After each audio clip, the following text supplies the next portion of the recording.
Hello warriors, या लेक्चरमध्ये आपण CRPC 1973 म्हणजेच फौजदारी प्रक्रिया संहिता 1973चा पुढचा पार्ट अभ्यासणार आहोत. म्हणजेच जे प्रकरण 6 आहे, ज्याचा भाग 1 जो आहे तो ऑलरेडी तुम्ही दुसऱ्या व्हिडिओमध्ये पाहिला. याच्यामध्ये आपण त्याच्यामधली उरलेली जी कलमं आहेत त्याच्यामध्ये 71 ते 90 पर्यंतची कलमं आपण पाहणार आहोत. अर्थात या व्हिडिओमध्ये मी 70 ते 81 हीच कलमं घेण्याचा विचार केला होता.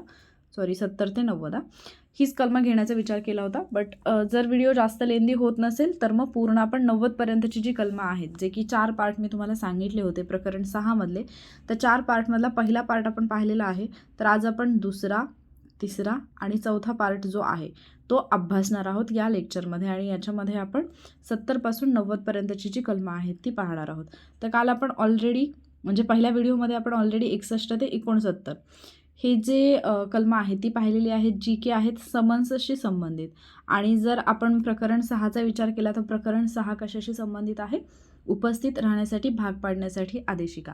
मग ऑलरेडी तुम्ही समन्स पाहिले. आज आपल्याला काय पाहायचं आहे तर वॉरंट पाहायचं आहे. मग समन्स आणि वॉरंट या दोन गोष्टी ज्या आहेत त्या थोड्याशा तुलनात्मक अभ्यासाने तुम्हाला लक्षात ठेवाव्या लागणार आहेत. जर यांचा आपण विचार केला तर सुरुवातीलाच आपण पाहिले की या कायद्याच्या शेवटी 2 अनुसूची दिलेल्या आहेत. याच्यामधल्या अनुसूची 2 मध्ये जो नमुना 1 आहे, अनुसूची 2 मधला नमुना 1 आहे, त्याच्यामध्ये तुम्हाला समन्स पाहायला मिळतं. आणि जो नमुना 2 आहे त्याच्यामध्ये तुम्हाला वॉरंट पाहायला मिळतं, म्हणजे वॉरंटचं प्रारूप पाहायला मिळतं. तर हे फक्त लक्षात ठेवा, अनुसूची 2 आणि नमुना 1 मध्ये समन्स आणि नमुना 2 मध्ये वॉरंट. ठीक आहे. आणि समन्सच्या बाबतीत आपण पाहिलेलं आहे की ज्या व्यक्तीला म्हणजे जो व्यक्ती आरोपी आहे किंवा जो साक्षीदार आहे त्याच्या नावे ते केलं जातं. आज आपल्याला सगळं वॉरंटच्या स्वरूपात म्हणजे वॉरंटच्या बाबतीत पाहायचं आहे. जसं तुम्ही समन्सच्या बाबतीतल्या गोष्टी पाहिल्या, कलम 61 पासून ते कलम 69 पर्यंत, सेम त्याच पद्धतीने 70 पासून 81 पर्यंत तुम्हाला वॉरंटच्या बाबतीतल्या तरतुदी पाहायला मिळतात. त्या आपण अभ्यासणार आहोत. मग कलम 70चा जर आपण विचार केला तर 70 सांगतं की अटकेच्या वॉरंटचे प्रारूप आणि त्याची मुदत. मग याचं प्रारूप जर आपण पाहिलं तर वॉरंट जे असतं ते एका प्रतीमध्ये असतं. आपण पाहिलं होतं समन्स 2 प्रतीमध्ये होतं, मात्र वॉरंट हे एकाच प्रतीमध्ये असेल. आणि जसं समन्स लेखी असतं तसंच वॉरंटसुद्धा लेखी स्वरूपामध्येच असतं. ठीक आहे. आणि याच्यावरती सही कोणाची येते तर न्यायालयाचे जे पीठासीन अधिकारी आहेत, न्यायालयाच्या पीठासीन अधिकाऱ्याची सही याच्यावरती येते. ठीक आहे. आणि त्याचबरोबर न्यायालयाचा शिक्कासुद्धा याच्यावरती येतो. तर या गोष्टी येतात ज्यावेळेला आपण याचं काय म्हणतो वॉरंटचं ज्यावेळेला आपण प्रारूप पाहतो त्यावेळेला आपल्याला या गोष्टी त्याच्यावरती पाहायला मिळतात. आणि दुसरा मुद्दा म्हणजे या कायद्याच्या अनुसूची 2 मधील नमुना 2 मध्ये तुम्हाला वॉरंट पाहायला मिळतं. वॉरंटचं प्रारूप किंवा वॉरंटचा नमुना तुम्हाला तिथे पाहायला मिळतो.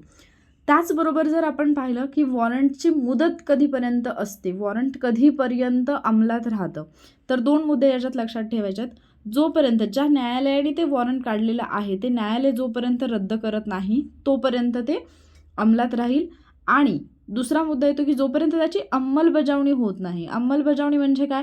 वॉरंट कशासाठी असतं तुम्हाला माहिती की एखाद्या व्यक्तीला न्यायालयासमोर हजर करण्यासाठी. मग ज्यावेळेला तो पोलीस अधिकारी जो आहे ज्याच्या नावाने हे वॉरंट काढलेलं आहे तो पोलीस अधिकारी जोपर्यंत संबंधित व्यक्तीला पकडून आणून न्यायालयासमोर हजर करत नाही तोपर्यंत ते अंमलात राहील. ठीक आहे. तर मग ह्या 2 गोष्टी आहेत वॉरंटच्या बाबतीतल्या ज्या तुम्हाला लक्षात ठेवायच्या आहेत. एक तर त्याचं प्रारूप जे की लेखी स्वरूपामध्ये असेल, एका प्रतीमध्ये असेल, त्याच्यावरती न्यायालयाच्या पीठासीन अधिकाऱ्याची सही असेल, त्याचबरोबर न्यायालयाचा शिक्का असेल. आणि दुसरा मुद्दा कधीपर्यंत ते अंमलात राहील तर जोपर्यंत न्यायालय रद्द करत नाही तोपर्यंत आणि जोपर्यंत त्याची अंमलबजावणी होत नाही तोपर्यंत ते अंमलात राहील. ठीक आहे. वॉरंटच्या बाबतीमध्ये लक्षात ठेवा की जसं आपण समन्सला पाहिलं होतं की 7 वेगवेगळ्या प्रकारे ते बजावलं जाऊ शकतं, 7 वेगवेगळ्या प्रकारे ते त्या व्यक्तीपर्यंत पोहोचवलं जाऊ शकतं.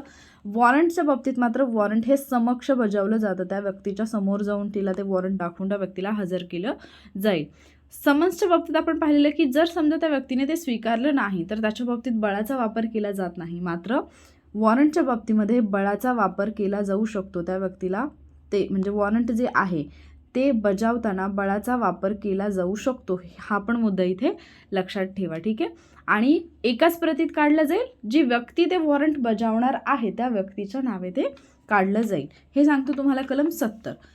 त्याच्यानंतर आता आपण कलम 71 पाहूया. कलम 71 काय म्हणतं? जामीन घ्यावयाचा निर्देश देण्याचा अधिकार. जामीन घ्यावयाचा निर्देश देण्याचा अधिकार. वॉरंटचे 2 प्रकार असतात. आता हा जो शब्द आहे ना, हा इकडे घ्या. वॉरंटचे थोडंसं टायपिंग करताना प्रॉब्लेम झाला. वॉरंटचे 2 प्रकार असतात. जामीन घ्यायचा निर्देश देण्याचा अधिकार. आता ज्यावेळेला एखाद्या व्यक्तीच्या बाबतीत वॉरंट बजावलं जातं तर त्या वॉरंटचे 2 प्रकार असतील. एक जे असेल ते असेल जामिनाचं वॉरंट, म्हणजेच ज्याच्यामध्ये त्या व्यक्तीला जामीन मिळू शकतो अशा केसेसमधलं जे वॉरंट असेल, ज्याला तुम्ही बेलेबल वॉरंट म्हणाल. आणि दुसरं जे असेल ते बिगर जामिनाचं, किंवा ज्याला आपण अजामीनपत्र म्हणतो ना, त्या पद्धतीचं. ठीक आहे, बिगर जामिनाचं वॉरंट. असे 2 प्रकारचं वॉरंट जे आहे ते तुम्हाला पाहायला मिळेल. मग ज्यावेळेला जामिनाचं वॉरंट आहे ते ज्यावेळेला काढलं जातं त्यावेळेला काय असेल, न्यायालय काय करेल, त्या वॉरंटवरतीच असं लिहिलेलं असेल की हे काय आहे तर जामिनाचं वॉरंट आहे. आणि त्यामुळे जर संबंधित व्यक्ती, म्हणजे ज्या अधिकाऱ्याला हे बजावलेलं आहे, ज्या अधिकाऱ्याच्या नावे हे बजावलेलं आहे, त्या अधिकाऱ्याने कोणाला, समजा एक्सला पकडण्यासाठी किंवा एक्सला हजर करण्यासाठी ते वॉरंट आहे, तर ज्या अधिकाऱ्याला हे बजावलेलं आहे तो अधिकारी काय करेल, एक्सला सांगेल की हे जामिनाचं वॉरंट आहे, म्हणजे याच्यावरती तुम्हाला जामीन मिळू शकतो. जर तुम्ही जामीन दिला तर तुम्हाला आत्ता कोर्टासमोर हजर राहण्याची गरज नाही, म्हणजे लगेच आत्ता हजर राहण्याची गरज नाही.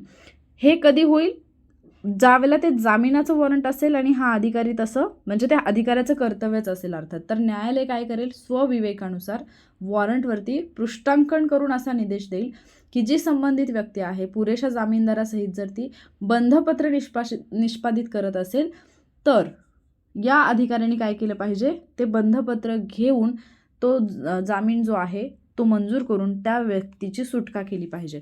म्हणजे न्यायालयाकडून, इथे न्यायालय आहे, न्यायालयाकडून जामिनाचं वॉरंट काढलेलं आहे, ते या अधिकाऱ्याकडे आलं, अधिकाऱ्याच्या नावे काढले, याला ते बजावायचं आहे, पण ते जामिनाचं आहे. तर अधिकारी काय करेल, एक्सला सांगेल की हे जामिनाचं वॉरंट आहे, तुम्ही तुमचा जामीन देऊन, मग आता जामीन ज्यावेळेला द्यायचा असतो त्यावेळेला तुम्हाला माहिती असेल की हमीपत्र दिलं जातं, जामीनदार असतो, मग ते जामीनदार किती असायला पाहिजेत वगैरे ते त्या ठिकाणी निश्चित केलेलं असेल, किंवा काही वेळेला जामिनाची रक्कम भरावी लागते, ती रक्कम असेल. तर या सगळ्या गोष्टींची माहिती ही एक्सला दिली जाईल. आणि जर एक्सने जामीन घेतला तर एक्सला हा अधिकारीच जामिनावरती त्याची सुटका करून देईल. कधी, ज्यावेळेला जामिनाचं वॉरंट असेल, म्हणजेच ज्याला तुम्ही जामीनपात्र अपराध म्हणता त्या अपराधांमध्ये.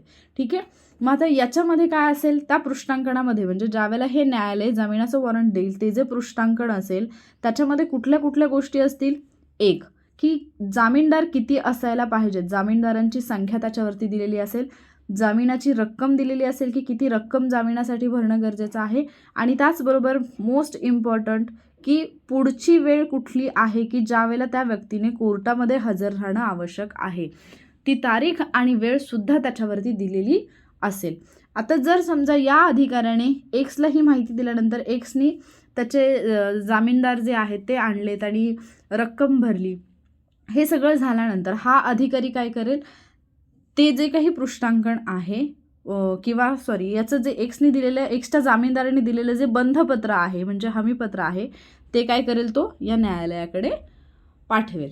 ठीक आहे, तर मग जामिनाच्या वॉरंटमधली एकूणच जर तुम्ही पाहिली प्रक्रिया, तर ती काय असेल, न्यायालय ज्यावेळेला जामिनाचं वॉरंट काढेल त्यावेळेला न्यायालय तसं मेन्शनही करेल. ठीक आहे, जामिनाचे, एक सेकंड, न्यायालय ज्यावेळेला जामिनाचं वॉरंट काढेल त्यावेळेला त्या पृष्ठांकनावरती मेन्शन केलेलं असेल की हे जामिनाचं वॉरंट आहे. मग ते ज्या अधिकाऱ्याच्या नावे काढलेलं आहे तो अधिकारी काय करेल, त्या संबंधित व्यक्तीला तशी इन्फॉर्मेशन देईल की हे जामिनाचं वॉरंट आहे. आणि मग जर समजा या व्यक्तीने जामीनदार दिला, त्याच्यानंतर म्हणजे जामीन जर घ्यायचं ठरवलं, त्याच्यानंतर याने आहे ती रक्कम जर भरली, तर त्या म्हणजे ऑलरेडी याच्यावरतीच मेन्शन असेल की जामीनदाराची संख्या किती आहे, रक्कम किती आहे, पुढची तारीख आणि वेळ काय आहे की ज्यावेळेला त्या व्यक्तीने हजर राहायचं आहे. मग याच्याकडून आलेलं जे हमीपत्र आहे, या व्यक्तीकडून आलेलं जे बंधपत्र आहे, हमीपत्र आहे, तो अधिकारी काय करेल, न्यायालयाकडे पाठवेल. हे झालं ज्यावेळेला जामिनाचं वॉरंट असेल त्यावेळेला. आता बिगर जामिनाचं असेल तर मग काय, 2 प्रकार आपण पाहतोय, त्यातला पहिला प्रकार आहे जामिनाचं. मग जामिनाचं काय आहे की त्या व्यक्तीला जामीन मिळाला आणि ती व्यक्ती घरी जाईल. ज्यावेळेला बिगर जामिनाचं असेल त्यावेळेला मात्र त्या व्यक्तीला कोर्टासमोर हजर राहावं लागेल. सोपं आहे ना. म्हणजे जर समजा जामीन मिळालाच नाही आहे तर त्या व्यक्तीला काय व्हावं लागेल, कोर्टासमोर हजर राहावं लागेल. आलं लक्षात. तर कलम 71 काय सांगतो तुम्हाला, जामीन घ्यावयाचा निर्देश देण्याचा अधिकार. ठीक आहे, म्हणजे त्या व्यक्तीला जामीन घ्यायचा अधिकार किंवा जो अधिकारी आहे तो अधिकार आहे की तो सांगेल तसं की तुम्हाला जामीन घेण्याची, म्हणजे तुम्ही हा एक जामीनपात्र अपराध आहे आणि तुम्ही जामीन घेऊ शकता. आणि हे त्या अधिकाऱ्याला कोणी सांगितलेलं असेल, तर कोर्टाने सांगितलेलं असेल.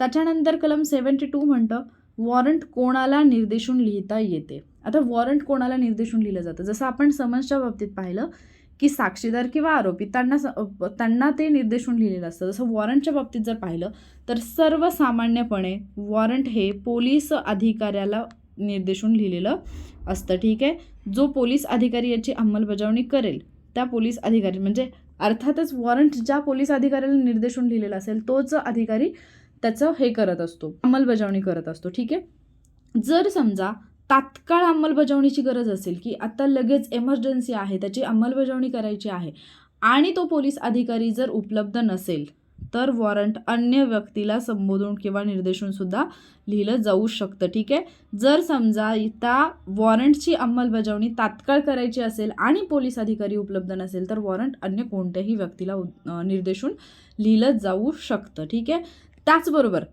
फक्त असं आहे का की एकाच पोलीस अधिकाऱ्याला लिहिलं जाईल, नाही, एक किंवा अधिक अधिकाऱ्यांना निर्देशून सुद्धा ते लिहिलं जाऊ शकतं. आणि मग ज्यावेळेला अशा पद्धतीने ते लिहिलेलं असेल त्यावेळेला एक अधिकारी किंवा इतर, म्हणजे ज्यांच्या एक किंवा सर्वजण जे कोणी असतील ते काय करतील, त्या वॉरंटची अंमलबजावणी करू शकतात. म्हणजे ज्यावेळेला एकापेक्षा जास्त लोकांना हा अधिकार दिलेला असतो किंवा एकापेक्षा जास्त लोकांना निर्देशून ज्यावेळेला वॉरंट लिहिलेलं असतं त्यावेळेला ते, म्हणजे त्यातला एक अधिकारी किंवा सर्वजण त्या वॉरंटची अंमलबजावणी करू शकतात. हे सांगतं आपल्याला कलम 72. आता याच्यामध्ये ना तुम्हाला बेसिक क्वेश्चन विचारले जातात. जसं की पहिला प्रश्न आपण पाहिला तर मग वॉरंट किती प्रतीमध्ये असतं, किंवा आता इथे पाहिलं वॉरंट कोणाला निर्देशून लिहिलं जातं, अशा पद्धतीचे प्रश्न जे आहेत ते येतात. किंवा जर समजा वॉरंट एक किंवा अधिक अधिकाऱ्यांना निर्देशून लिहिलेलं असेल तर मग त्यावेळेला अंमलबजावणी कोण करू शकतं, तर एक किंवा सर्वजण करू शकतात. ठीक आहे, त्याच्यानंतर कलम 73 जर आपण पाहिलं तर वॉरंट कोणत्याही व्यक्तीला, कोणालाही लिहिले मी इथे, म्हणजेच कोणत्याही व्यक्तीला, वॉरंट कोणत्याही व्यक्तीला निर्देशून लिहिता येईल. केव्हा लिहिता येईल, तर 72 काय सांगितलं की कोणाला निर्देशून लिहिता येईल, पोलीस अधिकाऱ्याला लिहिता येईल. त्याच्यानंतर जर तात्काळ गरज आहे आणि पोलीस अधिकारी नाही आहे तर त्यावेळेला अन्य व्यक्तीला निर्देशून लिहिता येईल, एक किंवा अधिक अधिकाऱ्यांना लिहिता येईल. हे 72 पाहिलं. 73 काय म्हणतात, कोणत्याही व्यक्तीला केव्हा निर्देशून लिहिता येईल, तर 3 कारणं असताना, ज्यावेळेला खाली दिलेली 3 कारणं असतील त्यावेळेला न्यायालय आपल्या स्थानिक क्षेत्रातल्या कोणत्याही खाजगी व्यक्तीला, ठीक आहे, कोणत्याही व्यक्तीला, मग त्याच्यामध्ये खाजगी व्यक्तीसुद्धा येईल, कोणत्याही व्यक्तीला निर्देशून ते वॉरंट जे आहे ते लिहिलं जाईल न्यायालयाकडून. मग कुठली 3 कारणं दिलेली आहेत, एक, जर समजा पळून गेलेला सिद्ध दोषी असेल, म्हणजे एखादा आरोपी आहे त्याच्यावरचा दोष सिद्ध झालेला आहे आणि जर तो पळून गेलेला आहे आणि म्हणजे त्याला कोर्टासमोर हजर करण्यासाठीचं वॉरंट आहे तर ते कुठल्याही व्यक्तीला उद्देशून लिहिलं जाऊ शकतं, कोणत्याही व्यक्तीला निर्देशून लिहिलं जाऊ शकतं. एखाद्या आरोपी विरुद्ध जर जाहीरनामा काढलेला असेल, ठीक आहे, जाहीरनामा काढलेला आहे, उद्घोषित आरोपी आहे तो, आणि त्या आरोपीला कोर्टासमोर हजर करायचं आहे, तर अशा परिस्थितीमध्ये सुद्धा वॉरंट कोणत्याही व्यक्तीला निर्देशून लिहिता येऊ शकतं.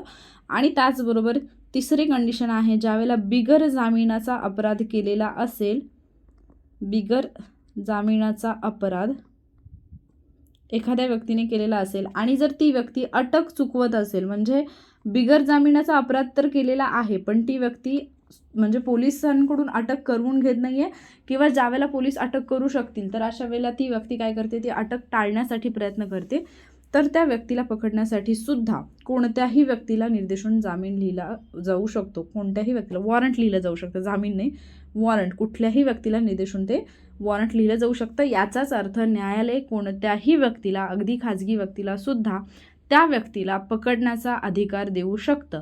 पण कलम 73 नुसार ज्यावेळेला अशा व्यक्तीला कुठलीही एखादी व्यक्ती अटक करते किंवा त्या व्यक्तीला पकडते म्हणजेच अटक करते, तर त्या व्यक्तीला वॉरंटसहित ज्या व्यक्तीला पकडलेला आहे त्याला, अपराध्याला वॉरंट सहित ज्या व्यक्तीने पकडले ती काय करेल, वॉरंट सहित नजीकचं जे पोलीस स्टेशन असेल किंवा जो पोलीस अधिकारी असेल त्याच्याकडे ती सुपूर्द करेल. असं नाही होणार की समजा एका व्यक्तीला अधिकार दिलेला आहे, न्यायालयाने एका व्यक्तीला एक्स या व्यक्तीला अधिकार दिलेला आहे किंवा एक्स या व्यक्तीला निदेशून वॉरंट लिहिलेलं आहे आणि त्या व्यक्तीला अधिकार प्राप्त झाला की एखादा पळून गेलेला सिद्ध दोषी आहे किंवा एखादा आरोपी आहे ज्याच्या विरुद्ध जाहीरनामा काढलेला आहे किंवा एखादा बिगर जामिनाचा गुन्हा केलेला आरोपी आहे आणि तो काय करतोय की अटक चुकवतोय, तर यांना पकडण्याचा अधिकार त्या खाजगी व्यक्तीला मिळालेला आहे. तर ती खाजगी व्यक्ती जेव्हा त्या व्यक्तीला अटक करेल, वॉरंट सहित त्या व्यक्तीला ती पोलीस अधिकाऱ्याकडे सुपूर्द करेल किंवा पोलीस अधिकाऱ्याच्या स्वाधीन करेल, कोर्टाकडे नाही, दंडाधिकाऱ्यासमोर नाही. आपण ज्यावेळेला CRPCचं मागे सुद्धा आपण 41-43 ही जी कलमं पाहिलेली आहेत त्यावेळेला सुद्धा मी तुम्हाला सांगितले की खाजगी व्यक्ती ज्यावेळेला कुठल्याही व्यक्तीला अटक करते, मग त्यावेळेला आपण दखलपात्राच्या बाबतीत पाहिलं की विना वॉरंट अटक करण्यासारखे जे अपराध असतात त्यावेळेला सुद्धा ती व्यक्ती कोणासमोर हजर करते, पोलीस स्टेशनला पोलीस अधिकाऱ्यासमोर ती हजर करते. तसंच इथे सुद्धा अगदी वॉरंट सहित जरी अटक केलं तरी सुद्धा पोलीस अधिकाऱ्याच्या स्वाधीन त्या व्यक्तीला करणं हे आवश्यक असतं. ठीक आहे, हे होतं कलम 73. तर ज्यावेळेला तुम्ही 41, 43, 44 ती जी कलमं अभ्यासताना त्याला जोडून जर हे अभ्यासलं तरी ते तुमच्या लक्षात राहून जाईल. त्याच्यानंतर पुढचं जे कलम आहे ते म्हणतं की पोलीस अधिकाऱ्याला निर्देशून लिहिलेलं वॉरंट. आता आपण तुम्ही 72, 73, 74 हे जे आहेत ना हे एक सलग लक्षात ठेवा. 72 काय सांगत होतं तुम्हाला की कोणाला निर्देशून लिहिता येईल आणि त्याच्यामध्ये तुम्ही 3 वेगळ्या वेगळ्या व्यक्ती पाहिल्या. 73ला काय सांगितलं तुम्हाला की कोणत्याही व्यक्तीला निर्देशून ते लिहिता येईल, पण केव्हा लिहिता येईल, तर इथे सुद्धा 3 कंडिशन तुम्हाला सांगितलेल्या होत्या. आता तुम्ही 74मध्ये काय पाहताय की पोलीस अधिकाऱ्याला निर्देशून लिहिलेलं वॉरंट. आता याच्याबद्दलच्या जर तरतुदी आपण पाहिल्या तर ज्यावेळेला संबंधित पोलीस अधिकाऱ्याला अटकेचं वॉरंट लिहिलेलं असतं, कुठल्याही एक्स या पोलीस ऑफिसरला निर्देशून एखादं वॉरंट लिहिलेलं आहे, याचा अर्थ तो पोलीस अधिकारी काय करेल, त्या वॉरंटची अंमलबजावणी करेल. पण जर समजा या पोलीस अधिकाऱ्याला स्वतः त्या वॉरंटची अंमलबजावणी करणं जर शक्य नसेल, जर समजा त्या पोलीस ऑफिसरला स्वतः ते जे वॉरंट आहे ते बजावणं शक्य नसेल, तर असा पोलीस अधिकारी काय करेल, त्या वॉरंटवरती ज्याचं नाव पृष्ठांकित करेल, म्हणजे तो काय करेल की अन्य एखादा पोलीस अधिकारी, याला जर स्वतः शक्य नाही तर तो काय करेल, अन्य एखाद्या पोलीस अधिकाऱ्याचं नाव त्याच्यावरती मेन्शन करेल आणि त्याला त्या वॉरंटची अंमलबजावणी करायला सांगू शकतो. तो अन्य जो असेल तो कुठला असायला पाहिजे, मात्र हवालदार दर्जाचा. ठीक आहे, हवालदार दर्जाच्या अन्य पोलीस अधिकाऱ्याला सुद्धा अंमलबजावणीसाठी तो सांगू शकतो. म्हणजेच प्रश्न काय बनू शकतो की न्यायालयाने ज्या पोलीस अधिकाऱ्याला निर्देशून ते हे लिहिलेलं आहे, वॉरंट लिहिलेलं आहे, त्यांनीच त्याची अंमलबजावणी करणं बंधनकारक आहे का? नाही. जर त्याला शक्य नसेल, स्वतः बजावणं शक्य नसेल, तर तो अन्य पोलीस अधिकाऱ्याला सुद्धा ते सांगू शकतो. तो हवालदार दर्जाचा तरी किमान असायला पाहिजे आणि तो अंमलबजावणी करू शकतो. म्हणजे 72, 73, 74 एक साथ तुम्ही लक्षात ठेवू शकता. त्याच्यानंतर कलम 75 सांगतं वॉरंटचा आशय विदित करणं किंवा नमूद करणं. तर वॉरंटचा आशय जो आहे, ज्यावेळेला एखादी व्यक्ती म्हणजे ज्यावेळेला एक्स हा ऑफिसर एखाद्या व्यक्तीला वॉरंट घेऊन म्हणजे अटक करायला जाईल, त्यावेळेला त्या वॉरंटची अंमलबजावणी करणारा म्हणजे हा जो एक्स आहे तो काय करेल, वॉरंट कशा करता आहे ते त्या व्यक्तीला सांगेल. ठीक आहे, वॉरंट कशा करता आहे ते सांगेल. त्याचबरोबर जर समजा संबंधित व्यक्तीने मागणी केली की आम्हाला वॉरंट पाहिजे, तुम्ही कशाच्या बेसिसवरती हे करताय, तर त्या व्यक्तीला ते वॉरंट दाखविलं सुद्धा. म्हणजे लक्षात घ्या की तुम्ही बऱ्याचदा मूवीजमध्ये, क्राईम डायरीमध्ये पाहता की काही लोक खरंच म्हणजे ते असं इलिगल काम करत असतात, त्यांच्या विरुद्ध वॉरंट निघतं आणि ज्यावेळेला अधिकारी त्यांना अटक करायला जातात त्यावेळेला ते सरळ सरळ म्हणतात, काय प्रूफ आहे तुमच्याकडे, कशावरून तुमच्याकडे वॉरंट आहे, तुम्ही मला कुठल्या अधिकाऱ्याने अटक करताय, पहिल्यांदा वॉरंट घेऊन या. काही तर खूप ॲरोगंटली म्हणतात की जा पहिल्यांदा वॉरंट घेऊन ये. तर अशा केसमध्ये ते वॉरंट कशा करता आहे आणि त्या व्यक्तीने जर मागणी केली तर त्या व्यक्तीला वॉरंट दाखवणं हे त्या पोलीस अधिकाऱ्याचं कर्तव्य असेल किंवा आपण असं म्हणूयात की त्या व्यक्तीचा पण तो अधिकार असतो की आपल्याला म्हणजे जो अधिकारी हे करायला आलेला आहे, अटक करायला आलेला आहे, तर ते वॉरंट जे आहे ते त्यांनी पाहिलं पाहिजे. त्या व्यक्तीने जर मागणी केली तर जो वॉरंटची अंमलबजावणी करणारा अधिकारी आहे तो ते दाखवेल. हे सांगितलेलं आहे कलम 75मध्ये. त्याच्यानंतर कलम 76 सांगतं वॉरंटच्या बजावणीनंतर अटक केलेल्या व्यक्तीला विनाविलंब न्यायालयासमोर हजर करावा. आता आपल्याला हे माहिती आहे, आपण प्रत्येक ठिकाणी पाहिलं आहे. मग ते वॉरंटनुसार अटक केलेलं असेल किंवा विना वॉरंट, म्हणजे दखलपात्र अपराधामध्ये जरी हे केलेलं असेल, दखलपात्रमध्ये काय असतं, विना वॉरंट अटक आहे, करेक्ट. आणि आत्ता जे आपण पाहतोय ते काय पाहतोय, आपण वॉरंटसह अटक पाहतोय, वॉरंटसह अटक पाहतोय. या दोन्ही केसेसमध्ये इथे काय सांगितलेलं आहे, कलम 76 76मध्ये काय सांगितलं आहे, वॉरंटच्या बजावणीनंतर ज्यावेळेला एखाद्या व्यक्तीला अटक केलं जातं त्यावेळेला त्या व्यक्तीला विनाविलंब न्यायालयासमोर हजर केलं पाहिजे. आता विनाविलंब म्हणजे काय आहे, हे 24 तासाच्या आत, 24 तासात त्या व्यक्तीला काय करावं लागेल, न्यायालयासमोर हजर करावं लागेल. पण हा 24 तासाचा कालावधी कसा असतो, प्रवासाचा कालावधी वगळून, प्रवासाचा कालावधी सोडून 24 तासामध्ये त्या व्यक्तीला न्यायालयासमोर हजर करावं लागेल. ठीक आहे. मग जर समजा एखाद्या खाजगी व्यक्तीने अटक केली असेल तर खाजगी व्यक्ती काय करेल, पोलीस अधिकाऱ्याकडे नेईल, पोलीस अधिकारी तिथून पुढे ते न्यायालयासमोर हजर करेल. आलं लक्षात. हे आहे कलम 76. त्याच्यानंतर कलम 77 काय सांगतं, भारतातील कोणत्याही ठिकाणी वॉरंटची अंमलबजावणी करता येईल. हा प्रश्न आयोगाने विचारलेला आहे की वॉरंटची अंमलबजावणी कुठे करता येऊ शकते. भारतातल्या कोणत्याही ठिकाणी, हे मोस्ट इम्पॉर्टंट आहे, संपूर्ण भारतामध्ये कोणत्याही ठिकाणी वॉरंटची अंमलबजावणी करता येऊ शकते. ठीक आहे. तर 77पर्यंत आपण या गोष्टी पाहिल्या. आता जर समजा एखादं, जसं आपण काल पण पाहिलं होतं समन्सच्या बाबतीमध्ये, की हे न्यायालय आहे ज्या व्यक्तीच्या विरुद्ध हे काढायचं आहे, म्हणजे वॉरंट काढायचं आहे, आपण वाय कन्सिडर करूया कारण खूप वेळा एक्सला आपण पोलीस अधिकारी म्हटलोय. समजा ज्या व्यक्तीविरुद्ध हे वॉरंट काढायचं आहे ती व्यक्ती जर त्या न्यायालयाच्या अधिकार क्षेत्रामध्ये नसेल तर मग त्याच्याशी संबंधित तरतूद आपल्याला कलम 78मध्ये पाहायला मिळेल. स्थानिक अधिकार क्षेत्राबाहेर अंमलबजावणी करण्यासाठी पाठवलेलं वॉरंट. आता जर समजा ती व्यक्ती, म्हणजे जे न्यायालय वॉरंट काढत आहे, हे न्यायालय जर समजा वॉरंट काढत आहे आणि ती व्यक्ती जर या न्यायालयाच्या अधिकार क्षेत्रामध्ये नाही आहे तर न्यायालय काय करेल, न्यायालय असं जे वॉरंट आहे ते पोस्टाने किंवा अन्य प्रकारे म्हणजे काय, की एखादा त्यांचा कर्मचारी त्याच्यासोबत काय करेल न्यायालय, ते जे वॉरंट आहे ते ती व्यक्ती ज्या ठिकाणी राहते, समजा हा एरिया आहे आणि या एरियामध्ये वाय राहत आहे, तर या एरियामध्ये असणाऱ्या 3 व्यक्तींकडे हे पाठवलं जाऊ शकतं. लक्षात घ्या. हे न्यायालय जर समजा त्याच्या अधिकार क्षेत्रामध्ये वाय ही व्यक्ती राहत नसेल तर वाय ज्या क्षेत्रामध्ये राहत आहे त्या क्षेत्रातल्या 3 व्यक्तींकडे, त्याच्यामध्ये पहिली व्यक्ती येईल कार्यकारी दंडाधिकारी किंवा पोलीस अधीक्षक किंवा आयुक्त. ठीक आहे. जर आयुक्तालयाचं क्षेत्र असेल तर आयुक्त, इतर क्षेत्रांसाठी अधीक्षक. तर या 3 व्यक्तींकडे न्यायालय काय करेल, ते जे वॉरंट आहे ते पाठवेल, पोस्टाने पाठवेल किंवा अन्य प्रकारे पाठवेल. आता ज्या वेळेला या लोकांकडे हे वॉरंट येईल त्यावेळेला हे काय करतील, हे ठरवतील की कुठला अधिकारी आहे जो हे वॉरंट बजावणार आहे आणि त्याच्यावरती त्या अधिकाऱ्याचं, म्हणजे ते त्या अधिकाऱ्याला सांगितल्यानंतर तो अधिकारी काय करेल, मग स्वतःचं नाव त्याच्यावरती लिहेल, म्हणजे पृष्ठांकित करेल, किंवा जर त्या अधिकाऱ्याला वाटलं तर तो दुसऱ्या व्यक्तीला ते देईल, त्या व्यक्तीचं नाव त्याच्यावरती लिहायला सांगेल. ठीक आहे. आणि जर समजा आवश्यक असेल तर ज्या अधिकाऱ्यालाच ते सांगितलेलं आहे तो अधिकारी स्वतः त्याची अंमलबजावणीसुद्धा करू शकतो. ठीक आहे. आता वॉरंट काढणारे जे न्यायालय आहे ते संबंधित व्यक्तीला जामीन मंजूर करायचा की नाही याबद्दलचा निर्णय घेईल.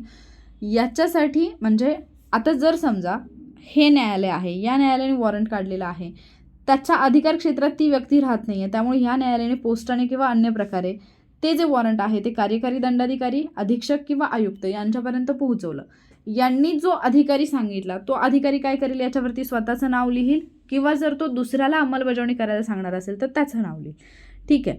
आता तो अधिकार देईल कोणाला तरी हा अधिकारी. पण जर समजा आता जर हा जो काही अपराध असेल तो जामीनपात्र असेल आणि त्या व्यक्तीला जर जामीन मंजूर करावयाचा असेल तर त्याच्याबद्दलची प्रक्रिया काय, तर आपण पुढे कलम 81मध्ये पाहणार आहोत की म्हणजे ज्या दंडाधिकाऱ्यासमोर आणायचं आहे अटक केलेल्या व्यक्तीला, तर कलम 81 खाली जे पण न्यायालय काम करेल त्या न्यायालयाला शक्य होण्यासाठी त्या व्यक्तीच्या विरोधातली जी पण काही माहिती आहे त्या माहितीचा सारांश दस्तऐवज हे सुद्धा या वॉरंटसोबत पाठवलं जाईल.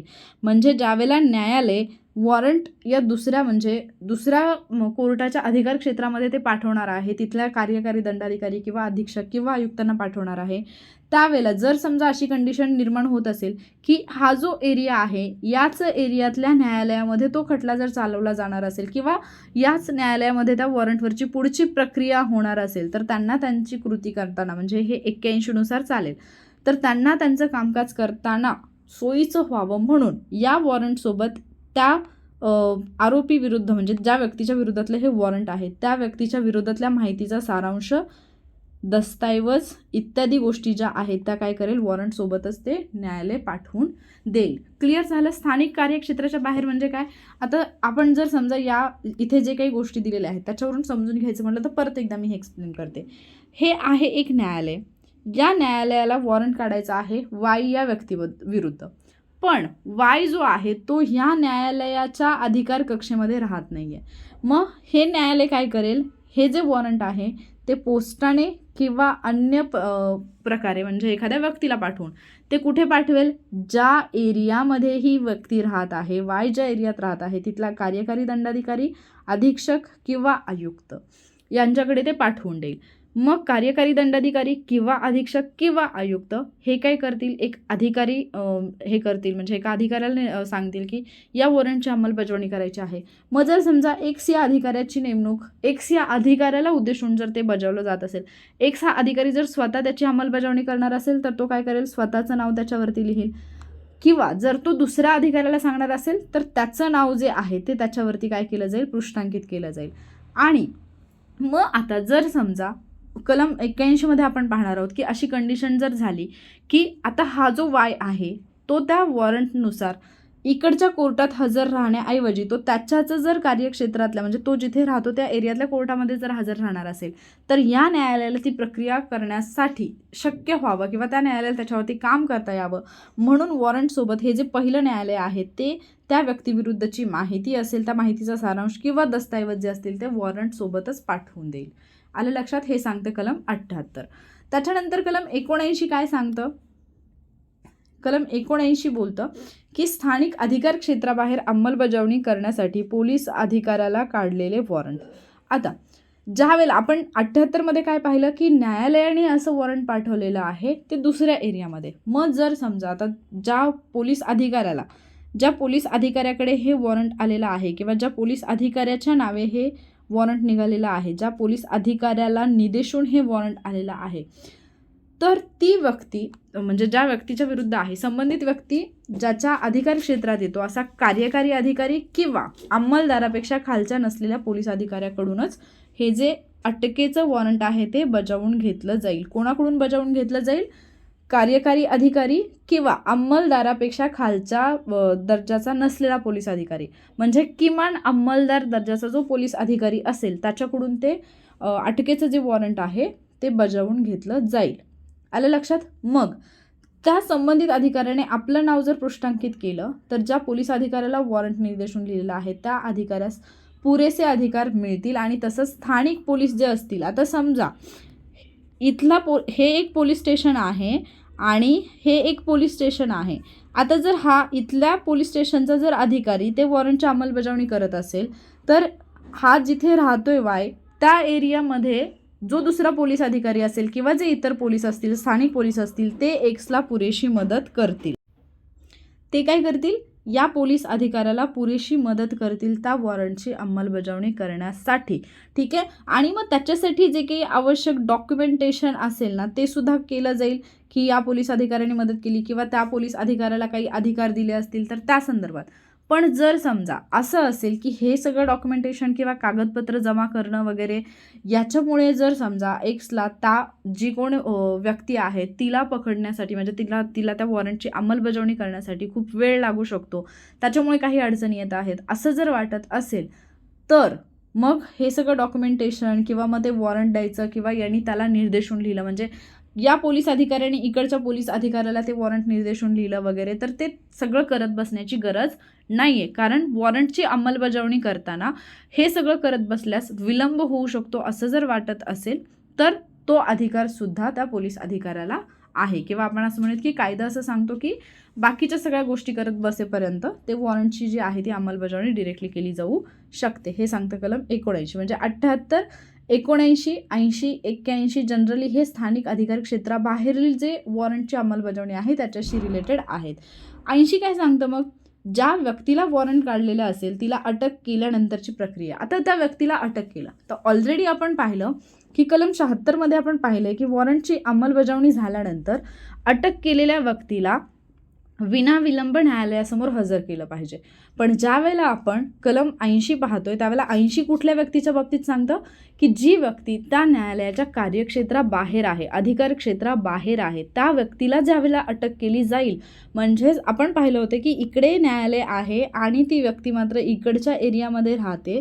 या व्यक्तीला अटक केल्यानंतर पुढची प्रक्रिया काय, जर समजा ज्या न्यायालयाने वॉरंट काढलेलं आहे ते जर 30 किलोमीटरच्या आत असेल, 30 किलोमीटरच्या आत असेल तर हा जो वाय आहे तो अटक केल्यानंतर कुठे येईल, या न्यायालयाच्या समोर येईल. पण जर समजा हे अंतर 30 किलोमीटरपेक्षा जास्त असेल, 30 किलोमीटरच्या आत नसेल, किंवा खालील अधिकाऱ्यापेक्षा जर ते जवळ नसेल, जसं की कार्यकारी दंडाधिकारी, पोलीस अधीक्षक किंवा पोलीस आयुक्त, त्यांच्यापेक्षा जर ते जवळ नसेल, तर अटक केलेली व्यक्ती म्हणजेच हा जो एरिया आहे या एरियातलं न्यायालय किंवा इथला कार्यकारी दंडाधिकारी किंवा इथला अधीक्षक किंवा इथला आयुक्त, हे यांचं म्हणजे हा वाई जो जिथे राहतो ते त्याच्यापासून खूप दूर आहे, न्यायालय 30 किलोमीटरच्या आत नाही आहे किंवा हे जे अधिकारी आहेत ते जवळ नाहीत, तर मात्र वाईला काय केलं जाईल, तो ज्यांच्या अधिकार क्षेत्रात येतो किंवा त्याच्या जवळचा आपण म्हणूयात थोडक्यात,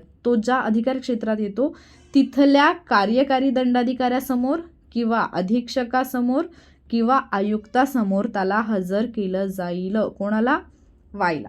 आलं लक्षात. म्हणजेच ज्या व्यक्तीला वॉरंट काढून अटक केलेला आहे ती व्यक्ती न्यायालयापासून म्हणजे न्यायालयाच्या अधिकार क्षेत्राबाहेर आहे, त्या व्यक्तीला अटक करण्यात आली. त्या व्यक्ती जर ते न्यायालय 30 किलोमीटरच्या आतमध्ये नसेल तर ती व्यक्ती ज्या क्षेत्रात राहते त्याच क्षेत्रातल्या कार्यकारी दंडाधिकारी किंवा पोलीस अधीक्षक किंवा पोलीस आयुक्तांसमोर त्याला हजर करावं लागेल. क्लिअर आहे कलम 80. त्याच्यानंतर कलम 81 काय सांगतं, ज्याचा उल्लेख आपण मागे पण पाहिला ज्यावेळेला कलम 78 तुम्ही अभ्यासलं त्यावेळेला. कलम 81 म्हणतं की अटक केलेल्या व्यक्तीला ज्या दंडाधिकाऱ्यासमोर आणलं असेल त्याने कुठली प्रक्रिया अनुसरावयाची आहे. म्हणजे जर समजा ज्या पण व्यक्तीला अटक केलेली आहे वॉरंट नंतर आणि जर त्याला दंडाधिकाऱ्यासमोर हजर केलं, अर्थातच आपण काय पाहिलं होतं की आत्ता जे आपण पाहतोय ते स्थानिक अधिकार क्षेत्राबाहेरचं आहे, इकडच्या न्यायालयाने आदेश काढलाय म्हणजे इथल्या दंडाधिकाऱ्यासमोर त्याला हजर नाही केलं, त्याला दुसऱ्या दंडाधिकाऱ्यासमोर म्हणजे तो ज्या एरियामध्ये राहतो त्या एरियातल्या दंडाधिकाऱ्यासमोर त्याला जर हजर केलेला आहे तर त्या दंडाधिकाऱ्याने कुठली प्रक्रिया अनुसरावयाची, त्या दंडाधिकाऱ्याने कुठली प्रक्रिया फॉलो करायची त्याच्याबद्दलची माहिती कलम 81 मध्ये आहे. असा दंडाधिकारी काय करेल, त्या व्यक्तीला बंदोबस्तात वॉरंट काढणाऱ्या न्यायालयापुढे हजर करण्याचे आदेश देईल. आता इथला जो दंडाधिकारी आहे तो काय करू शकतो, आदेश देऊ शकतो की वायला बंदोबस्तात या न्यायालयासमोर हजर करा. ठीक आहे. पण जर समजा वाईचा गुन्हा हा जामीनपात्र असेल तर मात्र काय केलं जाईल, मग हा दंडाधिकारी त्याला जामीन मंजूर करून देईल. कसा, बंधपत्र घेऊन, आणि ते जे बंधपत्र आहे ते बंधपत्र मग ह्या न्यायालयाकडे पाठवण्यात येईल. आलं लक्षात. म्हणजे जर समजा जामीनपात्र असेल तर हा पण जामीन त्याचा मंजूर करू शकतो आणि ते जे बंधपत्र आहे ते ज्या न्यायालयाने वॉरंट काढलं होतं तिकडे पाठवेल. किंवा जर जामीनपात्र नसेल तर मग काय करेल, हा दंडाधिकारी बंदोबस्तामध्ये त्या अटक केलेल्या व्यक्तीला ज्या न्यायालयाने ते वॉरंट काढलेलं होतं त्याच्याकडे पाठवून देईल. क्लिअर. त्याच्यानंतर ज्यावेळेला अशा वेळेला ज्याच्या अधिकार क्षेत्रात अटक केलेली आहे असा जिल्हा न्याय दंडाधिकारी कलम 437 प्रमाणे, हे कलम एक लक्षात ठेवा, कलम 437 प्रमाणे किंवा सत्र न्यायाधीश, दंडाधिकारी जर म्हटलं तर 437 प्रमाणे किंवा सत्र न्यायाधीश 78(2) प्रमाणे, कलम 78(2) प्रमाणे आपण पाहिलं की ज्या अधिकाऱ्याला हे दिलेलं असेल म्हणजे जो अधिकारी ज्या अधिकाऱ्याला हे करायला सांगितले, वॉरंट अंमलबजावणी करायला सांगितलेली आहे तो स्वतःचं नाव पृष्ठांकित करेल किंवा इतरांना तो अधिकार देईल. ठीक आहे. याच्याबद्दल आपण 78 मध्ये पाहिलेलं होतं. तर त्या माहितीनुसार संबंधित व्यक्तीला जामिनावरती बंदमुक्त केलं जाईल. जामिनावर बंदमुक्त केलं जाईल जर जामीनपात्र अपराध असेल तर. ठीक आहे, कलम 81 लक्षात घ्या. जर जामीनपात्र नसेल तर दंडाधिकारी काय करेल, याला या पहिल्या न्यायालयासमोर हजर करण्याचं काय करेल की तो बंदोबस्तामध्ये तिकडे हजर करण्यासाठीचा निर्देश देईल. परंतु जर जामीनपात्र गुन्हा असेल तर जामीन किंवा बंदपत्र, जामीन बंदपत्र घेऊन तो काय करेल, त्याला हे करेल म्हणजे जामीन देऊ शकतो तो, आणि ते बंदपत्र जे आहे ते पहिल्या न्यायालयाकडे पाठवू शकतो. तर ज्याच्या अधिकार क्षेत्रात ही अटक केलेली व्यक्ती आहे म्हणजे इथला जो न्यायदंडाधिकारी आहे, जिल्हा न्यायदंडाधिकारी किंवा सत्र न्यायाधीश जो आहे, त्याला जी माहिती मिळालेली असेल त्याच्यानुसार तो संबंधित व्यक्तीला जामिनावरती बंदमुक्त करू शकतो. म्हणजे तो अधिकार इथल्या जिल्हा न्यायदंडाधिकाऱ्यांना किंवा जर इथे सत्र न्यायालय असेल तर सत्र न्यायाधीशांना आहे. हे आहे कलम 81. तर इथे आपण काय केलं, 70 पासून 81 पर्यंत आपण वॉरंटशी संबंधित ज्या गोष्टी आहेत, वॉरंटची अंमलबजावणी असेल किंवा वॉरंटची अंमलबजावणी असेल, वॉरंटचा नमुना असेल, वॉरंट कोणाला निर्देशून लिहिलं जातं, त्या वॉरंटची अंमलबजावणी केल्यानंतर अटक केलेल्या व्यक्तीबद्दलची जी काही पुढची प्रक्रिया आहे त्या संदर्भातल्या गोष्टी पाहिल्या. आता त्याच्यानंतर पुढचं जे म्हणजे पुढचा जो पार्ट येतो त्याच्यामध्ये आपल्याला कलम 82 ते 90 अभ्यासायचा आहे, ज्याच्यामध्ये तुम्ही जाहीरनामा किंवा ज्याला उद्घोषणा असं म्हटलं जातं किंवा जप्ती किंवा जाहीरनामा आणि जप्ती याबद्दलच्या आपण तरतुदी पाहणार आहोत 82 पासून ते 86 पर्यंत, आणि त्याच्यानंतर इतर ज्या तरतुदी आहेत त्या आपण 87 ते 90 मध्ये पाहणार आहोत आणि त्या आपण याच व्हिडिओमध्ये कंप्लीट करतोय. मग याच्यामध्ये जर आपण पाहिलं जाहीरनामा व जप्ती कलम 82 ते 86, इतर तरतुदी 86 ते 90.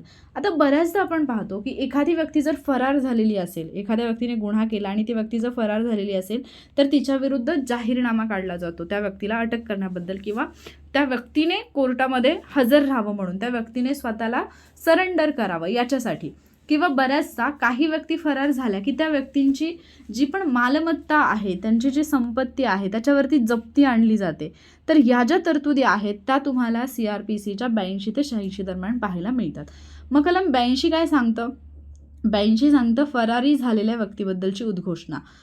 इथे जी व्यक्ती फरार झाली असेल म्हणजे प्रोक्लेमेशन फॉर पर्सन ॲब्स्कॉन्डिंग, हे शब्द का लक्षात ठेवायचे, प्रोक्लेम, ॲब्स्कॉन्ड, याच्यातून तुम्हाला इंग्लिशमधली वोकॅब पण जी आहे, ज्या बऱ्याचदा सिमिलर किंवा अँटोनिममध्ये हे विचारलं जातं, तर ते तुम्हाला माहिती पाहिजे. तर ज्या व्यक्तीविरुद्ध वॉरंट काढलेलं आहे, ज्या व्यक्तीविरुद्ध वॉरंट काढलेलं आहे ती व्यक्ती जर समजा ज्याच्या विरुद्ध वॉरंट काढलेलं आहे ती व्यक्ती वॉरंटची अंमलबजावणी होऊ नये म्हणून जर फरारी झाली असेल, समजा वायला माहिती आहे की माझ्या विरुद्ध वॉरंट काढले आणि तो अधिकारी वॉरंट घेऊन माझ्यापर्यंत आला म्हणजे तो अटकच करणार. वॉरंटची अंमलबजावणी म्हणजे काय, त्या व्यक्तीला अटक केली जाईल. मग त्या वॉरंटची अंमलबजावणी होऊ नये म्हणून जर समजा ती व्यक्ती फरारी झाली असेल किंवा जर ती व्यक्ती गुप्त राहिलेली असेल म्हणजे लपून बसलेली असेल कुठे, किंवा ती व्यक्ती परत म्हणजे समोर येण्याचं टाळेल असं जर न्यायालयाला वाटत असेल तर न्यायालय काय करेल, एक लेखी उद्घोषणा करेल. काय करेल, एक लेखी उद्घोषणा करेल आणि अशी उद्घोषणा प्रकाशित करून 30 दिवसांच्या मुदतीनंतर विनिर्दिष्ट कालावधीत त्या व्यक्तीला हजर राहण्याचं फरमावू शकतं. म्हणजे न्यायालय सांगेल, उद्घोषणा करेल. आता ती कुठल्या प्रकारे करणार आहे, किती मार्गांनी करणार आहे हे आपण कलम 82 मध्येच पाहणार आहोत. कलम 82चं पोटकलम 2 मध्ये तुम्हाला एकूण 4 मार्ग पाहायला मिळतात, ज्याच्यामध्ये न्यायालय उद्घोषणा कशा पद्धतीने प्रकाशित करते ते तुम्हाला पाहायला मिळणार, ते आपण पाहणार आहोत. पण पहिल्यांदा म्हणजे कधी त्या व्यक्तीविरुद्ध अशी उद्घोषणा काढली जाईल, जर समजा ती व्यक्ती म्हणजे त्या व्यक्तीविरुद्ध वॉरंट काढलेला आहे हे त्या व्यक्तीला माहिती आहे आणि त्या वॉरंटची अंमलबजावणी होऊ नये म्हणून ती व्यक्ती फरारी झाली आहे किंवा ती गुप्त राहिलेली आहे, ती लपून बसलेली आहे, तर त्यावेळेला न्यायालय काय करेल, एक लेखी उद्घोषणा जी आहे ती प्रकाशित करेल आणि 30 दिवसांच्या मुदतीनंतर एक ठराविक कालावधी देईल, ज्या कालावधीमध्ये त्या व्यक्तीला हजर राहण्यासाठी फरमावू शकेल. मग ही उद्घोषणा कुठल्या कुठल्या मार्गांनी हे केली जाईल, प्रकाशित केली जाईल. याच्यामध्ये पहिलं की ती व्यक्ती ज्या गावामध्ये राहते, ज्या ठिकाणी राहते, ज्या गावात किंवा ज्या ठिकाणी राहते त्या गावातील किंवा त्या व्यक्तीच्या घरातील, त्या व्यक्तीचं घर किंवा गाव या ठिकाणी काय करेल, एखाद्या ठळक ठिकाणी ती उद्घोषणा जी आहे ती चिकटवली जाईल. ठीक आहे, म्हणजे ती कुठेतरी ठळक ठिकाणी, तिचं मे बी घर असेल किंवा गाव असेल तर त्या ठिकाणी ती चिटकवून ठेवली जाईल. त्याच्यानंतर त्या व्यक्तीतल्या गावातील ठळक ठिकाणी उद्घोषणा जी आहे ती वाचून दाखवली जाईल. ठीक आहे, गावामध्ये ती वाचून दाखवली जाईल म्हणजे सगळ्या लोकांना माहिती होईल की बाबा ही व्यक्ती फरार झालेली आहे आणि याला पकडण्यासाठी किंवा हिने हजर राहावं म्हणून न्यायालयाने उद्घोषणा काढलेली आहे हे समजेल. त्याच्यामुळे एकतर चिटकवली जाईल, दुसरी गोष्ट वाचून सुद्धा दाखवली जाईल, तिसरी गोष्ट एखादी प्रत न्यायालयाच्या परिसरामध्ये सुद्धा, न्यायालयाच्या ठिकाणी सुद्धा ठळक जागी ती लावली जाईल. ठीक आहे, आणि चौथी गोष्ट जर न्यायालयाला आवश्यक वाटलं तर स्थानिक वृत्तपत्रामध्ये सुद्धा एक प्रत जी आहे त्याची ती प्रकाशित केली जाईल. हे पण लक्षात ठेवा. जर न्यायालयाला तसं आवश्यकता वाटली तर न्यायालय स्थानिक वृत्तपत्रात सुद्धा ती उद्घोषणा प्रकाशित करू शकतं. जी व्यक्ती फरारी झालेली आहे किंवा जी गुप्त राहिलेली आहे त्या व्यक्तीने न्यायालयामध्ये विनिर्दिष्ट कालावधीमध्ये हजर राहण्यासाठी. आलं लक्षात? हे आहे कलम 82. मग तुम्हाला 82 आठवत असेल IPC मधलं. 82 नाही, मी तर 7 वर्षापेक्षा लहान आहे. मग इथे तुम्ही 82 सेम रेफरन्सनी CRPCचं लक्षात ठेवू शकता. 82 नाही, मी फरार आहे, मला यायचं नाही आहे, वॉरंटची अंमलबजावणी होऊ नये म्हणून तर मी फरार आहे. मग न्यायालय त्याच्यासाठी उद्घोषणा काढतं. तर हे तुम्ही रेफरन्सनी लक्षात ठेवू शकता. तिकडचं 82, इकडचं 82 सेम ट्रिकनी तुमच्या लक्षात राहू शकतं. ठीक आहे, तर हे होतं 82चं पोटकलम 2, ज्याच्यामध्ये तुम्हाला 4 ठिकाणी जी उद्घोषणा आहे ती प्रकाशित केलेली पाहायला मिळेल. म्हणजे उद्घोषणा प्रकाशित करण्याचे 4 मार्ग पाहायला मिळाले. त्याच्यानंतर याचंच 82चंच पोटकलम 3 काय सांगतं? जर IPC अंतर्गत गंभीर गुन्ह्याच्या शिक्षेस पात्र असणारी एखादी व्यक्ती असेल, जसे की 302 आपण पाहिलेलं आहे, 304 आपण पाहिलेलं आहे आणि 364. मग याच्यामध्ये खून असेल, सदोष मनुष्यवध असेल किंवा इतर जे गुन्हे आहेत, तर या संदर्भातल्या जर शिक्षेला पात्र असणारी ती व्यक्ती असेल तर जाहीरनाम्याद्वारे हजर राहण्यास ज्यावेळेला ती कसूर करेल त्यावेळेला संबंधित न्यायालय चौकशी अंती अशा व्यक्तीस अधिघोषित अपराधी म्हणून काय करेल? घोषित करेल. अधिघोषित अपराधी म्हणजे प्रोक्लेम्ड ऑफेंडर असं तिला घोषित करेल. आणि अशी घोषणा जाहीरनाम्याप्रमाणेच वरील जे आपण 4 मार्ग पाहिले 82(2) मध्ये त्याच मार्गाने ती प्रकाशित केली जाईल. जर एखाद्या व्यक्तीने 302, 304, 364 नुसार जर ती व्यक्ती शिक्षेस पात्र असेल तर त्या व्यक्तीच्या बाबतीत मात्र न्यायालय काय करेल? त्या व्यक्तीला अधिघोषित अपराधी घोषित करेल. कधी? चौकशी अंती. आणि अशी घोषणा सुद्धा जाहीरनाम्याप्रमाणेच 4 पद्धतीने जे आपण पाहिलं त्या पद्धतीनेच ती प्रकाशित केली जाईल. हे सांगतं कलम 82. कलम 83 सांगतं फरारी व्यक्तीच्या मालमत्तेवरती जप्ती आणणं. जर एखादी व्यक्ती फरार झाली असेल तर तिच्या मालमत्तेवरती जप्ती आणण्याचे कुठले प्रकार आहेत ते पाहतो आपण.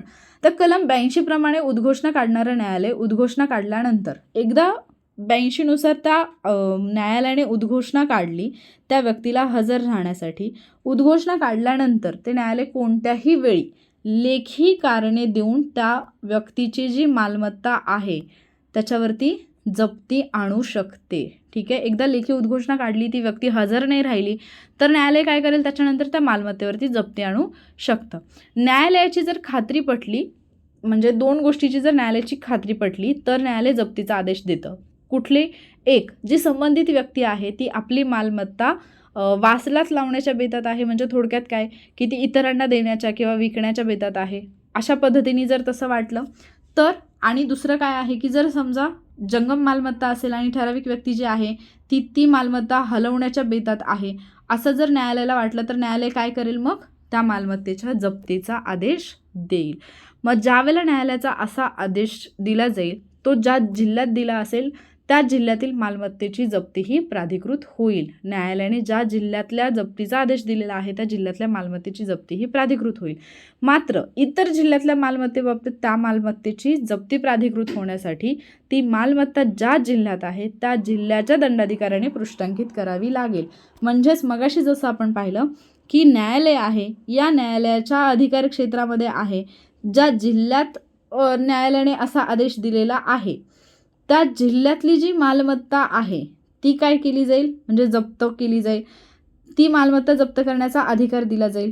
पण जर इतर जिल्ह्यात त्याची मालमत्ता असेल त्या व्यक्तीची तर मग त्या बाबतीत त्या जिल्ह्याच्या दंडाधिकाऱ्यांनी ते पृष्ठांकित करावं लागेल. त्या जिल्ह्याचा जो दंडाधिकारी आहे तो तिथल्या जप्तीबाबत काय करेल, म्हणजे थोडक्यात तसं नमूद करेल की याची जप्ती करायची आहे. आता ह्या 3 गोष्टी आपण पाहिल्या कलम 83 नुसार. चौथा जो पॉईंट आहे तो इम्पॉर्टंट आहे, जो तुम्हाला लक्षात ठेवायचा आहे.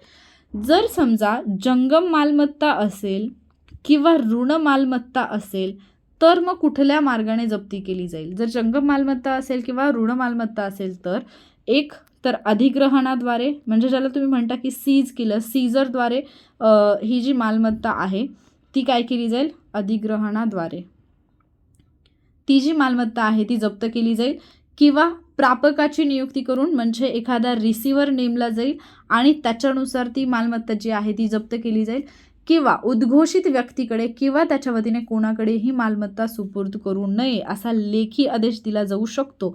म्हणजे ज्या व्यक्तीच्या विरुद्ध हा हे केलेला आहे, उद्घोषणा काढलेला आहे, जी व्यक्ती फरार म्हणून घोषित केलेली आहे, ती व्यक्ती किंवा त्याच्या वतीने एखादी व्यक्ती जर येत असेल तर त्या कुठल्याही व्यक्तीकडे ती मालमत्ता सुपूर्द करण्यात येऊ नये असा आदेश देऊन, म्हणजे 3 मार्गाने मालमत्तेची जप्ती होऊ शकते. हे 3 मार्ग लक्षात ठेवा. जंगम मालमत्ता असेल किंवा ऋण मालमत्ता असेल ती कुठल्या मार्गाने जप्त केली जाऊ शकते असा प्रश्न बनू शकतो. तर त्या प्रश्नाचं उत्तर तुम्हाला लक्षात ठेवायचं आहे. असा प्रश्न आयोगाने यापूर्वी विचारलेला आहे.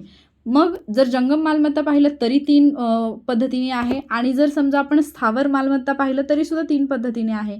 जंगम मालमत्ता आपण कुठे पाहिलेलं आहे, कलम 22 IPCचं तू माझी जंगम मालमत्ता आहे 22 मध्ये आपण पाहिले. इथे स्थावर मालमत्ता जर असेल तर काय, मग सरकार म्हणजे न्यायालय काय करेल, कब्जा घेण्याचा आदेश देईल. त्याचबरोबर इथे सुद्धा प्रापकाची नियुक्ती केली जाऊ शकते, म्हणजे रिसिव्हरची नियुक्ती केली जाऊ शकते, किंवा सेम जी उद्घोषित व्यक्ती आहे त्या व्यक्तीकडे किंवा तिच्या वतीने कोणतेही म्हणजे भाडं भरू नये किंवा ती मालमत्ता अशा कुठल्याही व्यक्तीकडे जी की त्या उद्घोषित व्यक्तीच्या वतीने आलेली आहे तिच्याकडे सुपूर्द करू नये असा लेखी आदेश देऊन काय करू शकते, न्यायालय ती मालमत्ता जी आहे ती जप्त करू शकतं. आता जर समजा ही जी मालमत्ता आहे, आपण पाहिलं की जंगम असेल तर काय करायचं, स्थावर असेल तर काय करायचं, ऋण मालमत्ता असेल तर काय करायचं. पण जर समजा एखादी अशी मालमत्ता आहे त्या व्यक्तीची, जसं की पशुधन आहे.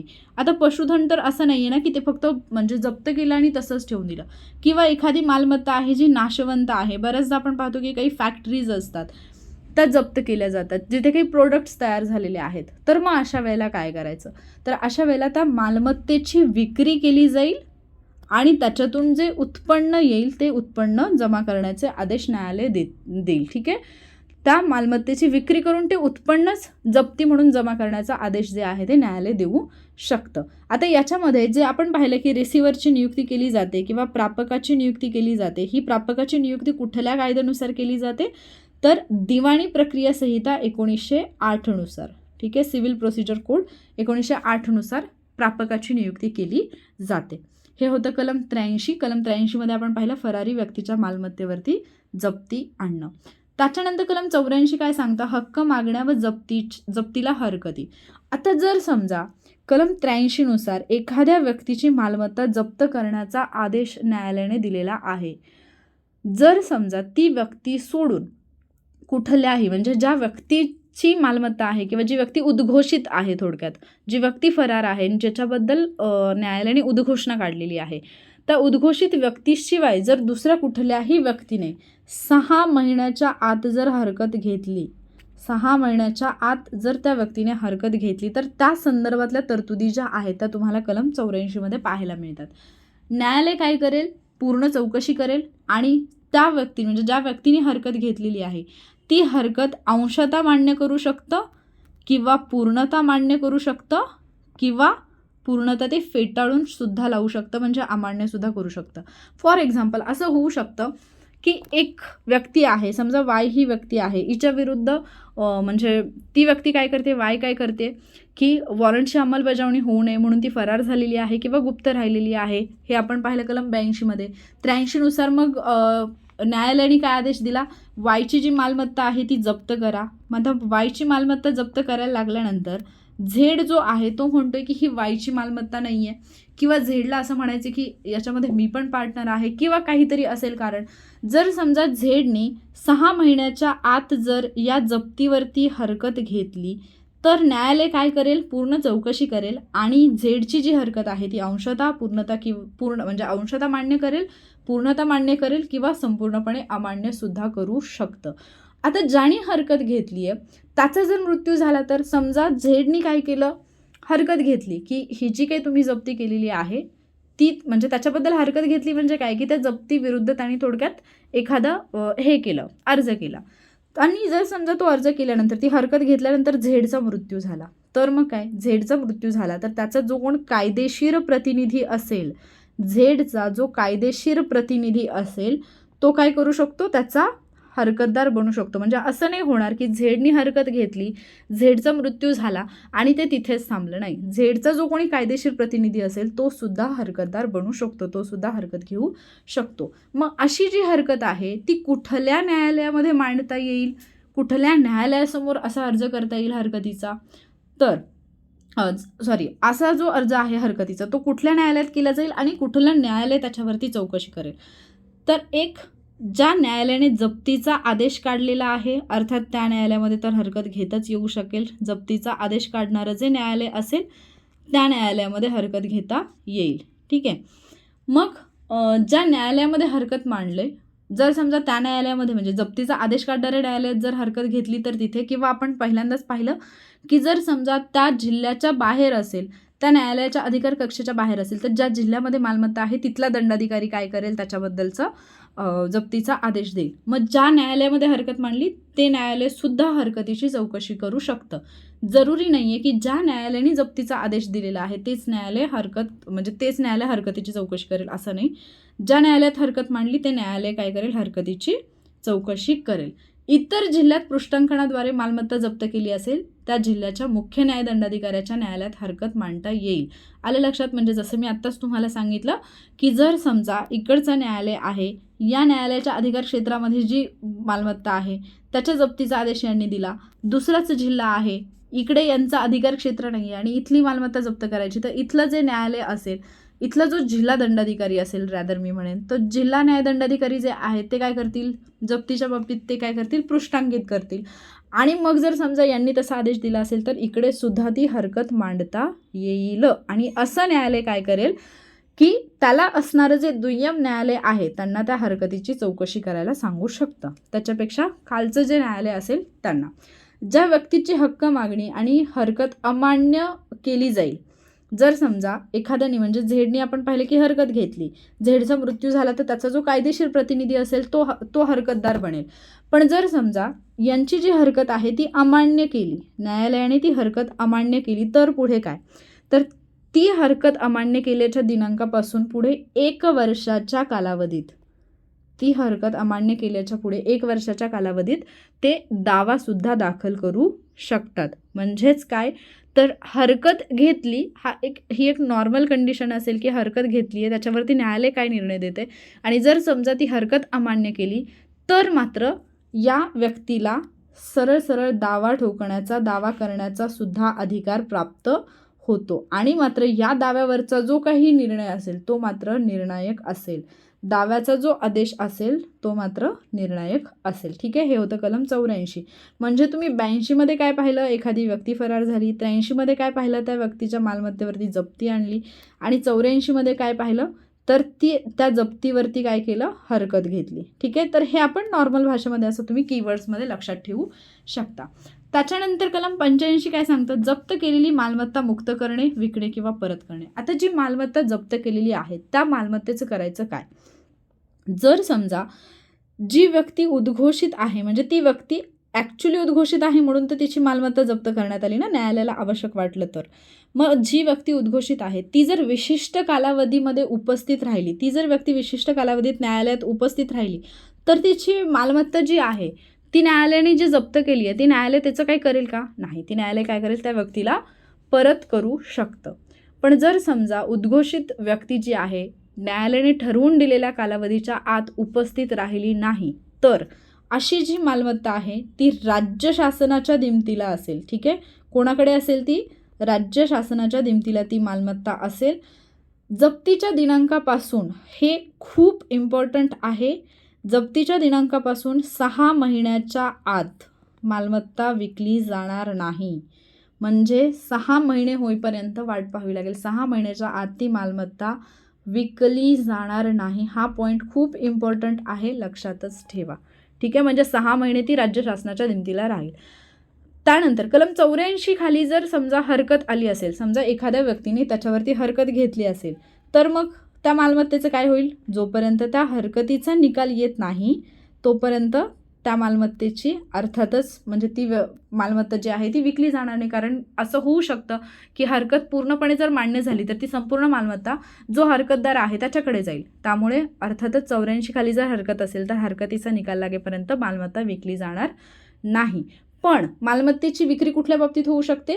1, जर समजा ती मालमत्ता नाशवंत असेल तर, आणि 2, मालमत्तेची विक्री केल्यामुळे जर समजा हे होणार असेल, जो मालक आहे त्याला जर लाभ होणार असेल, जर ती लाभदायक असेल तर तरीसुद्धा त्या मालमत्तेची विक्री केली जाऊ शकते 2 कंडिशनमध्ये. ठीक आहे.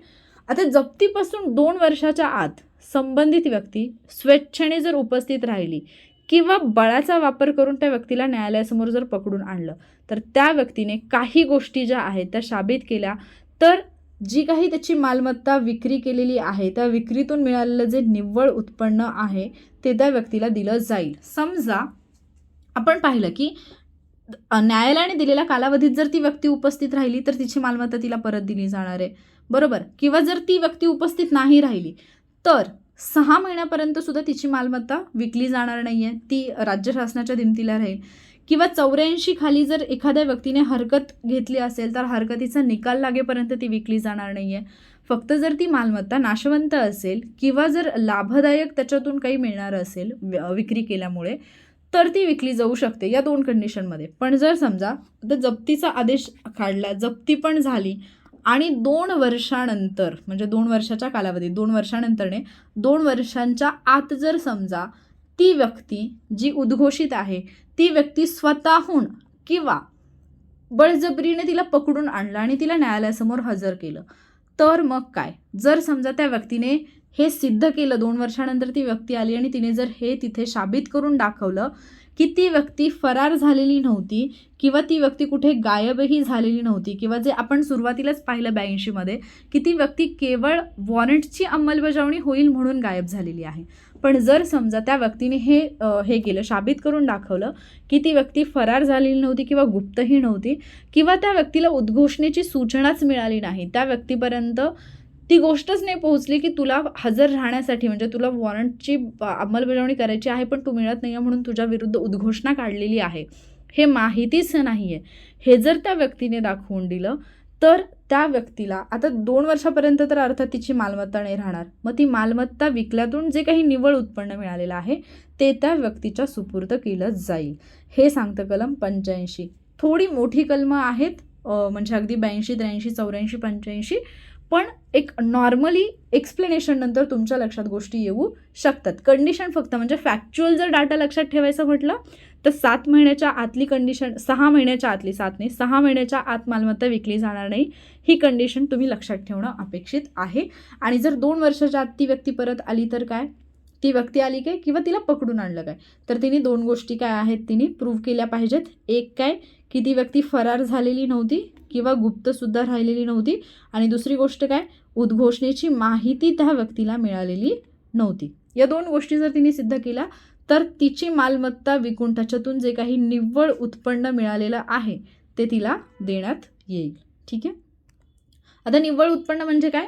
शासनाला त्या व्यक्तीची मालमत्ता जप्त करण्यासाठी, ती विकण्यासाठी किंवा ती मालमत्ता म्हणजे 6 महिने तरी कमीत कमी ती मालमत्ता विकता नाही आली किंवा तिच्याबद्दल काहीच नाही करता आलं तर त्याच्यासाठी शासनाला जो काही खर्च वगैरे करावा लागला तो मायनस करून घेतला जाईल, त्याच्यासहित ती दिली जाणार नाही. म्हणजे जेवढी घेतली तेवढी जशीच्या तशी परत मिळत नसते, हा मुद्दा लक्षात ठेवा. ठीक आहे.